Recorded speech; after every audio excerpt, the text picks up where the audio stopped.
to our focus story on To The Point this evening. And that is coming in from Ayodhya, which has once again raised a huge political storm. The Prime Minister Narendra Modi, in all likelihood, of course, this is in all likelihood, will be attending a grand puja ceremony at Ayodhya on August 5th. Sources say Prime Minister Modi is likely to perform a Bhumi Puja at the site of the mandir. He will be joined by top sayers, his cabinet colleagues, and apparently invitations have gone to many VIPs. The Ram Janam Bhoomi veterans and leaders of VHP and other groups will also, of course, be in attendance. Amongst the key invitees include Home Minister Amit Shah, RSS Chief Mohan Bhagwat, LK Advani, Murli Manohar Joshi, Uma Bharti, and of course even leaders from the opposition, the likes of Uddhav Thackeray. Meanwhile, Ram Mandir Trust has elaborate plans to rebuild the temple, suggesting changes to its construction. While the look of the temple will remain the same, the number of domes have been increased to 5 from 3 to make it look massive. Word also coming in that even though the land awarded to the trust has been not more than 30 acres, but this temple will be built over 100 acres after acquiring land around. It will be the only temple in the world with 5 domes.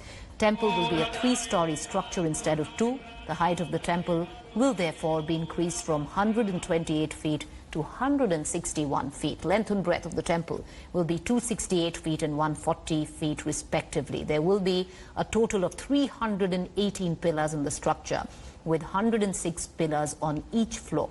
The temple will be spread up to what I said, 120 acres of land.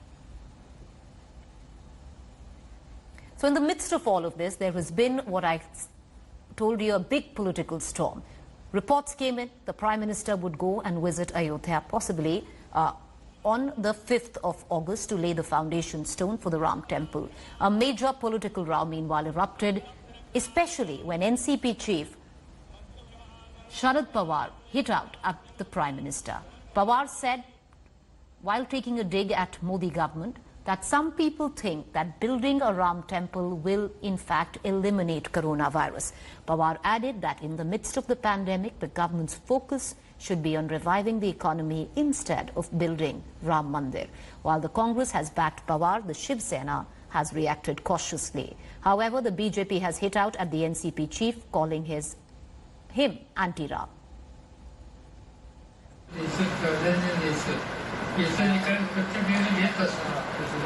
आम्हाला असं वाटतं की कोरोनामध्ये सापडलेली लोक त्याला कसं बाहेर काढायचं त्या कामाला आपण प्राधान्य देऊ. काही लोकांना असं वाटत असेल की मंदिर बांधून कदाचित कोरोना जाईल आणि त्या भावनेने कदाचित त्यांनी हा काही घेतला असं मला माहिती नाही मला माहिती पण आमच्या दृष्टीने आम्हाला कोरोना हे संकट महत्त्वाचं वाटतं आणि कोरोनाच्यामुळं हे जे लॉकडाऊन आणि या सगळ्या गोष्टी होत आहेत याचा सर्व अर्थव्यवस्थेचा फरक होतो, छोट्या मोठ्या व्यवसायांचा फरक होतो, त्याची आम्हाला चिंता आहे आणि राज्य आणि केंद्र सरकारने त्या गोष्टीत अधिक लक्ष द्यायला हवं असा आमचा आग्रह. 2 घंटे के लिए प्रधानमंत्री वहाँ पहुँच जाएंगे, इतना ही हो रहा है ना बस. तो उसमें ऐसी कौन सी अर्थव्यवस्था बिगड़ जाएगी. प्रधानमंत्री वो व्यक्ति हैं जो 4 घंटे से ज़्यादा नहीं सोते, 24 घंटे काम करते हैं. आज तक उन्होंने कभी छुट्टी नहीं ली है. उसमें से 2 घंटे वो निकालेंगे और हवाई जहाज में भी फाइल वर्क करते हुए जाएंगे. मुझे उनका स्वभाव मालूम है, पर आते हुए भी फाइल वर्क करेंगे. 2 घंटे भगवान राम के नाम पे दे देंगे. मैं मानती हूँ कि शरद पवार का ये बयान रामद्रोही है. मोदी जी के खिलाफ नहीं है, भगवान राम के खिलाफ. शिवसेना या शिवसेना पार्टी चीफ उद्धव ठाकरे साहब अयोध्या में बार जाता है. जब मुख्यमंत्री नहीं थे तब भी अयोध्या गए हम लोग, और जब मुख्यमंत्री पद की शपथ ली तो सबसे पहले उद्धव ठाकरे जी अयोध्या में जाकर आए. राम मंदिर के निर्माण में जो बाधाएं थी वो रास्ता साफ करने का काम शिवसेना ने किया है 30 साल पहले. वो सब बाधाएं हटा दी, आपको मालूम है. तो हमें मालूम है अयोध्या जाने का रास्ता क्या है और कैसा है. All right, can a Bhumi Pujan, can a construction of a Ram temple actually cure coronavirus? Misplaced priorities charge laid by the NCP. I have with me Clyde Crasto from the NCP and RP Singh from the Bharatiya Janata Party. Clyde Crasto, why can't both happen at the same point of time? Why politicize the entire issue? If the Bhumi Pujan is happening on the 5th of August, to go ahead with that, what's the big deal of creating such a big political storm on it? It's not that nobody's concentrating on the coronavirus. Two things can happen together, Mr. Crasto. Well, Preeti, I think you raised a very important question and a very valid point. Why make a political issue out of this? That's exactly the whole point. Throughout the day, this whole thing has been blown completely out of proportion. And who says both things cannot happen at the same time? Let me tell you very clearly. Mr. Pawar was there at a press conference. He had gone to Solapur, and there were people from different parties. They're working on the COVID issue in Maharashtra, trying to sort out problems. And there was a press conference. In the press conference, a question was asked regarding the opening ceremony or the foundation stone laying of the Ram Mandir temple, and some questions were laid out to him, and he just more on my work here in trying to sort out the issues that are there. And if some people think, whatever, I mean, it's their own thing. They can do what they want to do. So why blow this out of proportion? He did not name the Ram Mandir. He did not name any other leader, nothing. So there are some leaders who are are actually from BJP who have gone into oblivion now and trying to, please the political masters, and they're trying to, come into the limelight, making this whole issue up. But Mr. Crasta, are you walking back now? Are you walking back with the stand taken? Because we did, play out that reaction, and it's very clear that Mr. Pawar has said that constructing a temple cannot eradicate corona. He did mean it as misplaced priorities, and it's fine if that statement right now doesn't sit well with the NCP and they would want to climb back from it. No, who's climbing back? Nobody is climbing back. Let me say this again to you. Nobody is climbing back from the statement. The statement was made. The statement is in history. The statement is recorded. Point here is blowing it out of proportion. That moment in time, a question was asked, and what he said was, my priority lies here right now to take care of the situation in Maharashtra and COVID. If somebody thinks what they think, well, it's their prerogative and it's their point of view. So nobody's saying that this is not right and that is wrong or nothing of that sort. So why blow it out of proportion? I do not understand what is happening. And nobody's walking back and taking the statement back, nothing of that sort. The statement stays. The point here is very, very clear that he is busy trying to sort out issues. There are others who are busy trying to do something else. Okay. And go on at the same time. All right. So even then, okay, RP Singh, the backhanded criticism still says you have a Mr. Pawar who says my priorities lie in my state to fight the COVID crisis. If somebody wants to go and start the construction of a temple, it's up to them. Clearly insinuating misplaced priorities there. But my question, RP Singh, which many are asking, in the midst of a pandemic, we still haven't, gone about the bend there. We have large screens which are going to show the Bhumi Pujan. We have VVIPs. We have the Prime Minister going. We have, the VHP, the RSS in full force, full show of strength. Is it right to do so during a pandemic, Mr. Singh? Preeti, are we running our channel during pandemic? Is the economy being brought back in pandemic? The work is back in pandemic. The railway work is back in pandemic. The forces have been sent to the border in pandemic. The bridges have been constructed. The roads have been constructed during pandemic. So, pandemic is one part. The other things have to continue. I mean, so lockdown is over now. Unlocking process has already started. Sir, we've recorded, Mr. Singh, we've recorded 40,000 and over positive cases just today. So the pandemic is not over. I never said pandemic is over, but unlocking has started. And then the economy, the processes of the life has started back. The religious places have been opened now. But the problem is, Mr. Pawar probably under influence of Sonia Gandhi, as Sonia Gandhi questioned the very existence of Ram. So he probably he thinks, oh, Ram is not required, Ram is not important, or Ram temple is not important. That is their point of view. They can raise questions. But no, Mr. Singh, let's be fair. I want to go back to Mr. Crasta, and let's be fair. No one has said Lord Ram is not important. Nobody has said the temple is not important. There is an insinuation which says misplaced priorities at this point of time. Clyde Crasta, you wanted to come in, and then I'll go back to Mr. Singh. Yes. Yes. Preeti, you know what? I wish the whole country was living in the same happy bubble that Mr. RP Singh is living in. The way he said economy is all right, and this is all right, and that is all right.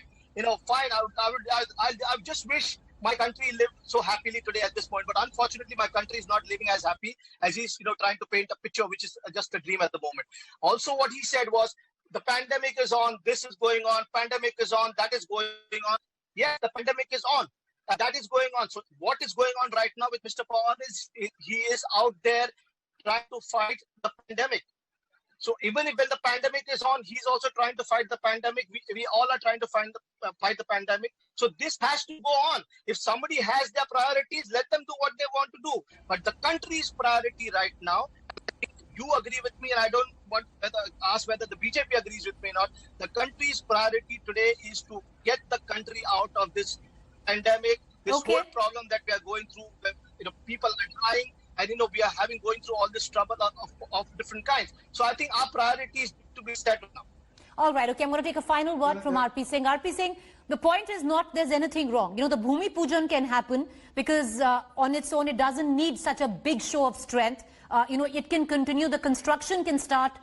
Even, like you said, religious places are open. Religious places, RP Singh, are today open with a lot of restrictions. Do we need such a mega event, such a show of strength by so many VVIPs at one spot at a time, where possibly we might give out the wrong message? Well, there's a law which probably tells that you can have more than 50 people. So definitely, but that UP government will show that not more than 50 people are there at one spot. But coming back to the issue of economy and everything, don't you think, Preeti, when the Ram temple is built there, it will help the economy of Ayodhya and UP, the country also? Do Taj Mahal fetch us tourists or not? Will Ayodhya fetch us tourists from the world? Hindus of the world will come to Ram temple or not? So it's part of economy also. So mainly because you have to oppose Ram, you can keep up Mr. Pawar under influence of Sonia Gandhi has to oppose Ram. He can do it. For him, Ram is not a priority in life. For him, other things are a priority in life. He can do whatever he wants to do. I need to close the show. But okay, once again, it wasn't about an economy restarting. Of course, the Ram Mandir and the construction of the Ram Mandir and a temple will regenerate a lot of economy in the area. The question was about an event right now in the midst of a pandemic. Should it have been held? We leave it for our viewers to decide. Thank you both for joining us. Appreciate you joining us, Clyde Prasta. Thank you, RP Singh. But I want to, we cut the debate a bit short because this story needs to be told. Of what is happening in Bengaluru. Why is the city right now, which was touted in the beginning of the lockdown as a model city, a model COVID city fighting the coronavirus, an example for other metros, right now crumbling under COVID pressure? This testimony is heartbreaking.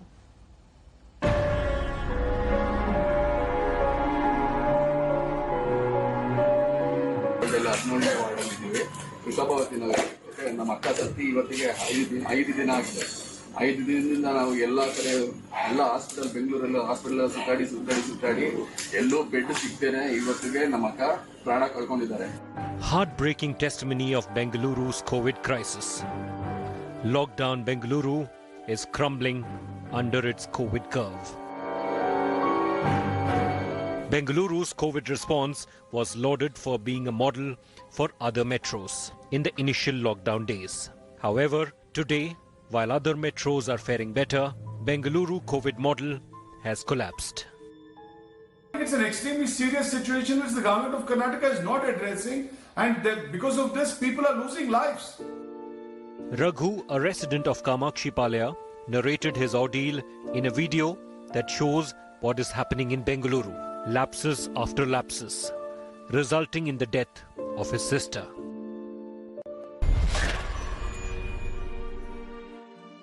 The state government had assured no hospital is to refuse or deny treatment to any patient that comes to their doorstep.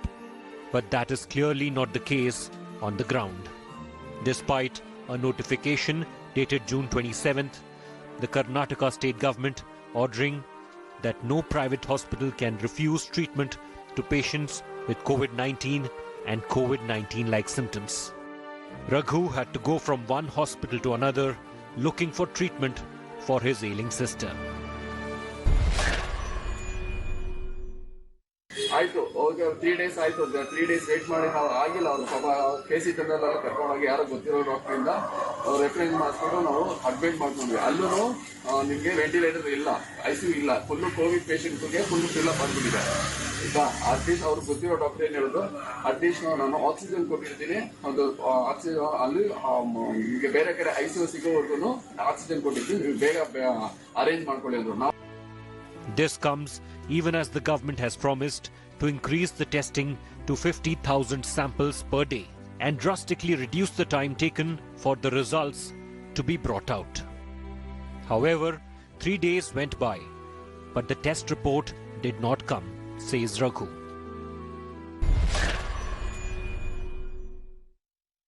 ನಾವು ಎಲ್ಲ ಕಡೆ ಸುತ್ತಾಡಿ 7-8 hospital ಸುತ್ತಾಡಿದ್ವಿ. ಅದು ಕೊನೆ hospital ಹೋಗೋಕೆ ನಮ್ಮ ಅಕ್ಕನ ಪ್ರಾಣ ಹೊಟ್ಟೆ ಹೋಯ್ತು. While hospitals passed the buck, Raghu's sister was dead. Since the antigen report was negative, the family took the deceased back home, assuming that she does not have coronavirus. However, the test results came out positive. ಅವಾಗ ನಿನ್ನೆ night 8:30ಗೆ lab ಇಂದ ಕಾಲ್ ಬಂತು. Okay, ನಾಗರಬಾವಿಲಿದೆ ಅದು scan point ಅಂತ, BBMP ಒಳಗಡೆ ಇದೆ scan point ಅಂತ. ಅಲ್ಲಿಂದ ಕಾಲ್ ಬಂತು 8:30ಗೆ ಬಂತು. ರಿಪೋರ್ಟ್ ಬಂದಿದ ತಕ್ಷಣ ನಾವು ಅವ್ರು ಕಾಲ್ ಮಾಡಿದೆ, ಇದು ಪಾಸಿಟಿವ್ ನೆಗೆಟಿವ್ ಅಂದ್ರೆ ಪಾಸಿಟಿವ್ ಅಂದ್ರು. Then a civic official told the family to wrap the body in a polythene bag. ತಂದ್ಮೇಲೆ ನೀವೇ ಸುತ್ತಬೇಕು ಅಂದ್ರು. ಆಯ್ತಾ, ನಾವೇ ಸುತ್ತೀವಿ, ನಾವೇ ಮಾಡ್ಬೇಕು ಅಂತ ಹೇಳಿದ್ಕೆ ನಾವೇನಕ್ಕೆ BBMPಗೆ ಇನ್ಫಾರ್ಮ್ ಮಾಡ್ಬೇಕಾಗಿತ್ತು? ಇನ್ಫಾರ್ಮ್ ಮಾಡಿದ್ದೇನಕ್ಕೆ? ಅವರಿಂದ ನಮಗ್ ಸ್ಪ್ರೆಡ್ ಆಗಬಾರ್ದು, ನಮ್ಮಿಂದ ಇನ್ನೊಬ್ರು ಸ್ಪ್ರೆಡ್ ಆಗಬಾರ್ದು. ನಮ್ಮ ಮನೆಯಲ್ಲೂ ಚಿಕ್ಕ ಮಕ್ಕಳುಗಳಿದ್ದಾರೆ, ವಯಸ್ಸಾದವರು ಇದ್ದಾರೆ, ಅವ್ರಿಗೂ ಈ ತರ ಆಗ್ಬಾರ್ದು. ಯಾಕಂದ್ರೆ ಈ ಪರಿಸ್ಥಿತಿ ನೋಡಿದೀವಿ, ಮತ್ತೆ ನಮ್ಗೆ ಹಾಸ್ಪಿಟಲ್ ಮಟ್ಟಕ್ಕೆ ನಮ್ಮ ಕೈ ಶಕ್ತಿ ಇಲ್ಲ. Bereaved Raghu is not alone. Another incident that shocked the city was when a COVID-positive pregnant woman went hospital to hospital in an auto all night because she was due to deliver. But every hospital refused admission. She finally delivered her baby in the auto outside the KC General Hospital. The baby died. However, the government that has always stated that action will be taken against erring hospitals repeated the same. Yeah, based on since it is negative, they can take it in the non-COVID. Even still, if they're suspecting that he will be a COVID-19 positive, they can think they can consider him as a COVID positive only and admit him. They have to accept and treat them. Now, the sudden surge in the number of cases, especially in Bengaluru, is clearly showing up the cracks in the system. While the private hospital organizations are very clear that without a COVID certificate, they will not admit a patient, the government, on the other hand, keeps stating that they will take action against them. But in this fight between the government and the private hospitals, it is the common man who desperately needs help who is now suffering. With video journalist Madhuar, Nolan Pinto for India Today. So that one report highlighted a number of lapses. Number one, that the test results came in 3 days late after the patient was dead. Number two, antigen tests were not accepted in hospitals in Bengaluru. They only want an RT-PCR test, even though the government says accept an antigen test. And lastly, number three, no protocol with COVID deaths.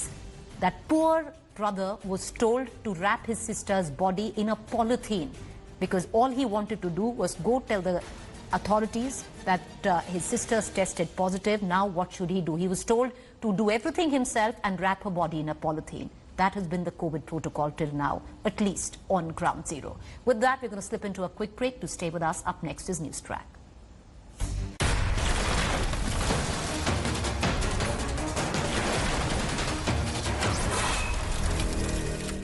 Hi everyone, Preeti Chaudhary here. Hope you like this video. For latest news and analysis, like and subscribe to the India Today YouTube channel. And don't forget to press the bell icon to stay updated. Thank you for watching.